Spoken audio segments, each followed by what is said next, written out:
ดรน้องพรของแก่นอุบลน้องแนนสาวแอนคนกาลสินธุ์เมืองเลยน้องเอิญ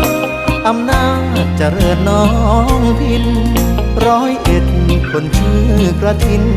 น้องนรินอยู่มุกดาหา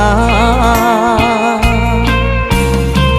สาวน้ำสกลสาวมนน้องคายสารคามน้องอายสาววิไลเป็นคนบึงกาฬโคราชน้องสมนครพนมน้องตาลชัยภูมิน้องแอคนนั้นสาวอันน้องบัวลำพู